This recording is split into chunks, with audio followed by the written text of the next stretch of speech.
കുട്ടിപ്പാട്ടുകാരെ തേടി top singer audition UAE 8-നും 15-നും ഇടയിൽ പ്രായമുള്ള കുട്ടികൾക്ക് ഓഡിഷനിൽ പങ്കെടുക്കാം. ഓഡിഷനിൽ അസാമാന്യ പ്രകടനം കാഴ്ചവെക്കുന്നവർക്ക് ടോപ്പ് സിംഗർ ഗ്രാൻഡ് ഫിനാലയിൽ പങ്കെടുക്കാൻ അവസരം. പ്രവേശനം സൗജന്യം. രജിസ്റ്റർ ചെയ്യാൻ ഉടൻ വിളിക്കൂ +971 5263 10876. ഒരണ്ണാനും അച്ഛനെ മൈൻഡ് ചെയ്യുന്നില്ലല്ലോ മക്കളെ. അച്ഛൻ എന്തുവാ അച്ഛാ പറയുന്നത്? അണ്ണാനെങ്ങനെ നമ്മളെ മൈൻഡ് ചെയ്യും? അത് നമ്മളെ കാണുമ്പോൾ പേടിച്ചോടത്തല്ലേ ഉള്ളൂ. നമ്മളെ അല്ല, നിന്നെ കാണുമ്പോൾ പേടിച്ചോടും. ഞാൻ അവരുമായിട്ട് ഭയങ്കര കൂട്ടാണ്. ഞങ്ങൾ തമ്മിൽ സംസാരിക്കാറൊക്കെ ഉണ്ടല്ലോ. ഒന്ന് ചുമ്മാ പുള്ളു അടിക്കല്ല അച്ഛാ. ഞാൻ ഇതുവരെ ഒരെണ്ണാനെ സംസാരിക്കുന്ന കണ്ടിട്ടില്ല. അതിന് നിനക്ക് അവരുടെ ഭാഷ അറിയില്ലല്ലോ. അച്ഛാ, എനിക്ക് ഇംഗ്ലീഷ് മലയാളം നന്നായിട്ട് അറിയാലേ. അതല്ലേ നമ്മളെ സ്കൂളിൽ പഠിപ്പിക്കുന്നത്. സ്കൂളിൽ മനുഷ്യന്മാരായിട്ടുള്ള കമ്മ്യൂണിക്കേഷൻ മാത്രമേ പഠിപ്പിക്കുന്നുള്ളൂ. അതാണ് പ്രശ്നം. അപ്പൊ അച്ഛൻ പറഞ്ഞു തരുന്ന പാമ്പ് ചീറ്റുന്നതും അണ്ണാൻ കരയുന്നതും ഒക്കെ സ്കൂളുകാരെ പഠിപ്പിക്കണമെന്നാണ്. അവര് പഠിപ്പിച്ചില്ലെങ്കിലും മക്കൾ അത് പഠിച്ചിരിക്കണം. അതെങ്ങനെ അച്ഛാ ഞാൻ പഠിക്കുന്നതാണ്? എടാ നമ്മൾ അവരെ സസൂക്ഷ്മം വീക്ഷിക്കണം. അവരെ നമ്മൾ സ്നേഹിക്കണം. അങ്ങനെ കുറേ നാൾ കഴിയുമ്പം അവരുടെ ഭാഷ നമുക്ക് നന്നായിട്ട് മനസ്സിലാവും. ഇങ്ങനെ സംസാരിക്കുന്ന അണ്ണാനെ ഞാൻ കണ്ടിട്ടുള്ളൂ. അങ്ങനെ സംസാരിക്കുന്ന അണ്ണാനെ കണ്ടിട്ടുള്ളൂ. ഓ, അത് നന്നായിട്ട് പഠിക്കണം എന്നാണ് പറഞ്ഞത്. അവരെ കണ്ട് മനസ്സിലാക്കണം. അവരെ കേൾക്കണം. നമ്മൾ എപ്പോഴും അവരെ കൂടെ നിൽക്കണം. എന്നാ പിന്നെ അച്ഛോ അണ്ണാൻ്റെ സംസാരിച്ചാണ് ഞാൻ കേൾക്കട്ടെ. സംസാരിക്കട്ടെ.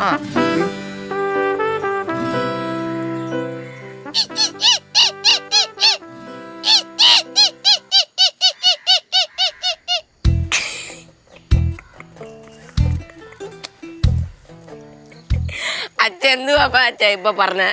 എടാ, അവരെ ഞാൻ ഭക്ഷണം കഴിക്കാൻ വേണ്ടി വിളിച്ചതല്ലേ. എന്നിട്ട് ആരും വന്നില്ലല്ലേ? അതല്ലേ പറഞ്ഞ. അവര് ഞാനായിട്ട് എന്തോ വഴക്കാണ്. അതല്ലേ പ്രശ്നം. എന്ത് പറ്റി? എനിക്ക് അങ്ങനെ അറിയാം. അവര് എന്റെ അടുത്ത് സംസാരിച്ചില്ലല്ലോ. എന്നാലേ എനിക്ക് അറിയാൻ പറ്റുള്ളൂ എന്തിനാണ് വഴക്കെന്ന്. എനിക്ക് അവരുടെ ഭാഷ അറിയാതെ ഞാൻ പറഞ്ഞ് സോൾവ് ആക്കി തന്നേനെ. വിഷമമുണ്ടാ അച്ഛാ? വിഷമമില്ലായിരിക്കും മക്കളെ. നീ ഒരു കാര്യം ചെയ്യ്. 2-3 പ്ലേറ്റ് എടുത്തുണ്ടോ? നമുക്ക് ഈ പാലും ക്യാരറ്റും അവർക്കെടുത്ത് വെച്ചിട്ട് പോവാം. അവർക്ക് ഇഷ്ടമുള്ളപ്പോ വന്ന് കഴിക്കട്ടെ അല്ലേ? ആയിക്കോട്ടെ. അത് ശരി, എൻ്റെ അടുത്ത് കളിക്കാൻ വരുന്ന ഒറ്റയാണത്തിനെ ഇങ്ങോട്ട് കണ്ടുപോയത്. എന്തോ അപ്പൊ വടിയും കുത്തി കാവൽക്കാരെ പോലെ നിക്കണേ? കാവൽക്കാരനല്ല, ഭടൻ, കുഞ്ഞുണ്ണി ഭടൻ. പിന്നെ ഭടൻ എന്തിനാണാവോ ഈ വെയിലത്ത് ഇങ്ങനെ നിക്കുന്നത്? അങ്ങോട്ട് തണലത്തേക്ക് മാറി നിന്നാട്ട്. നിനക്കെൻ്റെ അടുത്ത് ഇത്ര സ്നേഹമാണോ? അല്ല പിന്നെ അപ്പൊ ഞങ്ങളുടെ മുത്തല്ലേ മുത്ത്. എന്നാലേ മക്കൾ ഇതും പിടിച്ചോണ്ട് ഇവിടെ നിൽക്കി. അപ്പൊ ഇപ്പൊ വരാം. ഞാൻ നിക്കത്തില്ല. എനിക്ക് കുറെ പഠിക്കാനുണ്ട്. പിന്നെ പഠിക്കാനുണ്ട്. എന്തെങ്കിലും പണി പറയുമ്പോ മാത്രം നിനക്ക് പഠിക്കാനുണ്ട്. നോക്കാൻ വയ്യെങ്കിൽ നീ ഇത് കഴിക്കാൻ വേണ്ട കേട്ടാ. അതെന്ത് പറച്ചിലാണ്? ഈ പറമ്പ് എനിക്കും കൂടി അവകാശമുള്ളതാ. പറമ്പാ? ഈ പറമ്പിലുള്ളതല്ലേ ഇത്? അതെനിക്കും കൂടി അവകാശമുള്ളതാ. ഇത് ശംഭു പറഞ്ഞ തന്നെ കറക്റ്റ്. നമ്മളെ നിന്നെ ചെന്നൈ പഠിപ്പിക്കാൻ വിട്ടത് കൊണ്ടാ നീ ഇപ്പൊ ഇങ്ങനത്തെ വർത്താനൊക്കെ പറയുന്നില്ലേ? കാണായിരുന്നു. ഞാൻ പറയാളോ പറയും. അതാണ് എന്റെ സ്വഭാവം. ഇനി ഇത് പഠിച്ചു കഴിഞ്ഞാൽ അപ്പച്ചിയുടെയും ചിറ്റപ്പന്റെ കയ്യിൽ നിന്നാ. ആ സ്വഭാവം അത്ര നല്ലതല്ല എന്റെ കൊച്ച. ഈ സ്വഭാവം വെച്ചോണ്ടങ്ങ് ചെന്നൈയിലോട്ട് ചെന്നാലേ അവന്മാരെ കയ്യിൽ നിന്ന് നല്ല അടി കിട്ടുവേ. അത് ഞാൻ മലയാളം പറഞ്ഞ് അഡ്ജസ്റ്റ് ചെയ്തോളാം. മക്കളെ, നമുക്കൊരു കളി കളിച്ചാലോ? പിന്നെ നമുക്ക് എല്ലാരും കൂടെ ചേർന്ന് കളിക്കാം. അല്ല, എന്ത് കളിയാ കളിക്കുന്നേ? നമുക്ക് രാജാവും രാജ്ഞിയും കളിക്കാം. ശരി, കണ്ണൻ രാജാവ്. നീ എന്റെ രാജ്ഞിയല്ലേ? ആമി രാജ്ഞി. രാജാവും രാജ്ഞിയും കൂടി വടിയും കുത്തി കാവലിരിക്കുന്നതായിരിക്കും അല്ലേ ഗെയിം? അയ്യോ, ഇത് വടിയല്ല. ഇതാണ് രാജാവിന്റെ ഉടവാൾ. കണ്ടിട്ടില്ലേ? ഇതാ കണ്ണൻ രാജാവേ, രാജാവിന്റെ ഉടവാൾ. അടിയനോട് ക്ഷമിച്ചാലും. അയ്യോ, രാജാവിന് കിരീടമില്ല. ഇപ്പൊ എന്ത് ചെയ്യും? തലയിൽ ഒരു കിരീടം വെക്കണ്ടേ? പോട്ടെ, പ്ലാവല കൊണ്ടൊരു കിരീടം ഉണ്ടാക്കിക്കൊണ്ട് വരട്ടാ. അപ്പൂപ്പാ, എനിക്ക് വെയ്യ കളിക്കാനായിട്ട്. വെയിലൊക്കെ അല്ലേ, വേർക്കുന്നുണ്ടാ. ഇല്ല, ഇവക്ക് ബുദ്ധി ഉണ്ട് അപ്പൂപ്പ. പിന്നല്ല, നമുക്ക് കളിക്കാം കേട്ടോ. നീ ഒറ്റയ്ക്ക് കളിക്കേണ്ടി വരും. ഞങ്ങൾ ആരും വരത്തില്ല. മര്യാദക്ക് ഞങ്ങളുടെ കൂടെ വന്നു. ആമി കൊച്ചെ, നിനക്ക് കളിക്കാൻ താല്പര്യമില്ല, നീ ആത്തോട്ട് കയറിപ്പോ കേട്ടോ. വാ, നമുക്ക് കളിക്കാം. ചെല്ലി. അയ്യോ, നിനക്ക് പഠിക്കാനില്ലേ? പഠിച്ചോ. അല്ല, അപ്പൂപ്പന്റെ ഇതിന് കാവലിരിക്കും. എട്ടുമ്പത്തി തിരിയാതെ കണ്ണനെ തന്നെ എടുക്കണം. ഞാൻ നോക്കിക്കോളാം കേട്ടോ.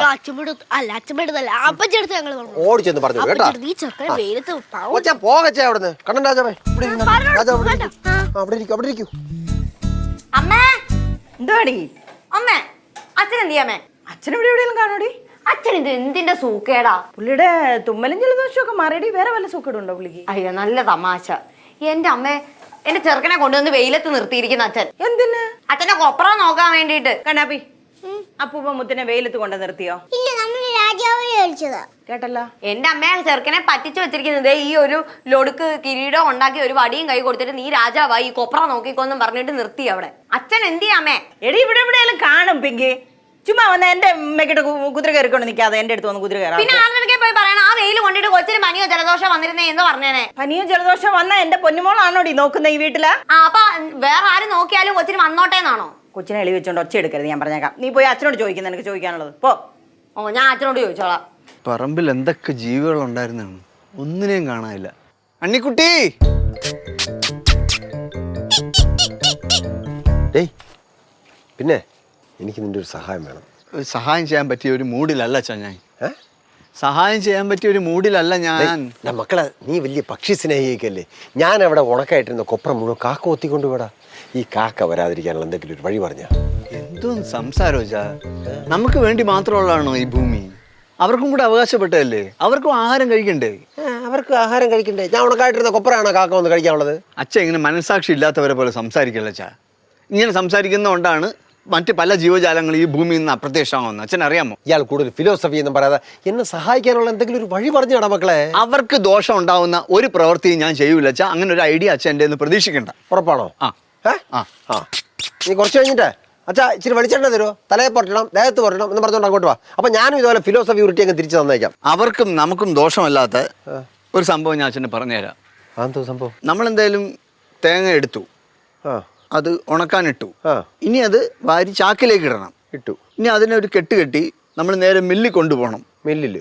ആ അപ്പോൾ അവരവിടെ ഡ്രയറിലിട്ട് ഉണക്കി പൊടിച്ച് ആട്ടി എണ്ണയാക്കി. അത് കൊള്ളാം കേട്ടാ. അങ്ങനെ ചെയ്യാൻ പറ്റുമല്ലേ? പിന്നെ ആ അതെനിക്കറിയില്ലായിരുന്നു. ഡ്രയറിലിട്ട് ആട്ടിത്തരും. ആ എന്നാ കൊടു, കാശ് കൊടു. നീ ഐഡിയ പറഞ്ഞില്ല, അത് മില്ലി കൊണ്ടുള്ള കാശ് അയ്യോ, അതിന് ഒരുപാട് കാശ് വേണമല്ല, ചുമ്മാ ഇരിക്കണോ വെച്ചാ 10-100 രൂപയാവും. 10-100 രൂപ.